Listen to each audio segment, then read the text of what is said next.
Well, hi everyone, Sean Humphreys here. Welcome to All Things Retirement.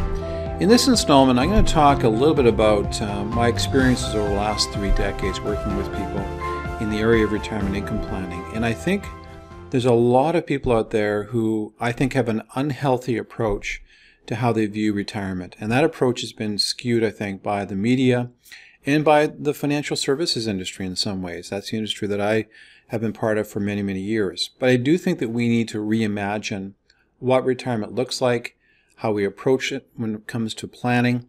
And I think if we do that in a healthy way, it will lead to much more satisfied individuals and families when it comes to the whole topic of retirement. So I think you'll enjoy this discussion. Now, if you're new to the channel, make sure you hit the subscribe button and the alert bell so you're notified on future content that we're posting all the time on various aspects of retirement and wealth planning. Until recently, the whole discussion on retirement was very, I'll call it bimodal, very extreme. So on the one hand, you have people who are on the gerbil wheel, putting money into investments, saving for retirement, and eventually they're going to stop working and then transition to retirement. And often that's synonymous with lots of leisure activity and travel and experiences. And then you have another group of people who are just, tired of being on the gerbil wheel. They want to live today, and they're going to use their discretionary cash flow for experiences today and to heck with planning for retirement.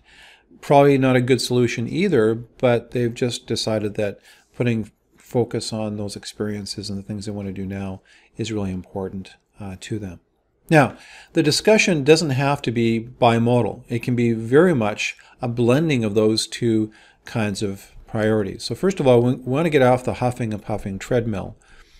And we want to get off this idea that it's all about saving enough. Are you saving enough? The industry making people feel guilty when they don't save. Freedom 55, aspiring to these dreams where you just are off into the sunset, living a life of leisure.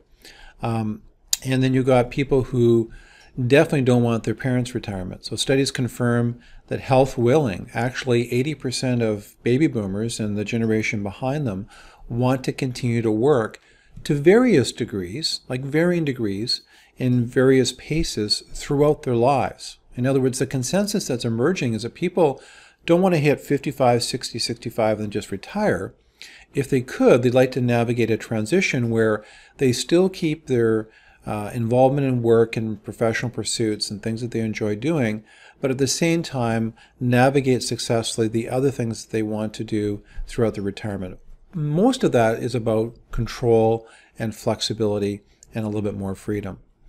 So put two boomers, and again the generation behind them, they don't welcome this whole idea of living life on the fringes, which is about golfing and motorhomes and retirement communities. So the conversation has to change from these extremes between the heck with it, I'll just spend my money now and worry about it later on, to I'm going to work, hopefully have enough to then go into retirement transition. So in a nutshell, solving the retirement puzzle is really about the integration between doing the things that you enjoy doing, and that's from a career standpoint, but maybe slowing it down, having a transition plan, and then balancing that off with other life pursuits, with family and leisure activities and your career. That it's not an extreme, it's a continuum where over time you might put more emphasis on those other things you enjoy in addition to your work, but it doesn't have to be an either-or proposition. It's something to consider that when you look at your retirement plan, there's not this sort of sudden date when you retire, but it's this gradual transition. And in fact, we've been running a series of videos talking about the wonderful health benefits of staying really engaged in professional pursuits and things that you enjoy doing that really challenge you, giving you a sense of purpose and meaning. That's just great for your health. It can be great for your finances, and it's something that you want to really struggle integrating into your retirement plan. Another way of looking at it is, can you plan your life out such that you have nothing to retire from? That you're actually staying engaged in meaningful and purposeful pursuits for your entire life. But you plan your life in such a way that you're integrating both leisure and family and career in one cohesive structure.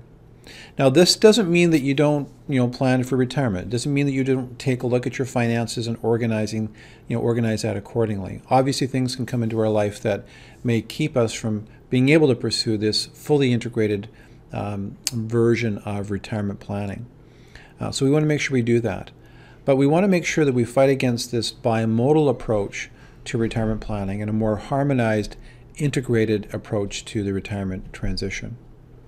Personal wealth can lead to greater autonomy and freedom for sure. But true freedom really lies in discovering the purpose and meaning in all aspects of your life and trying to find integration between all those things.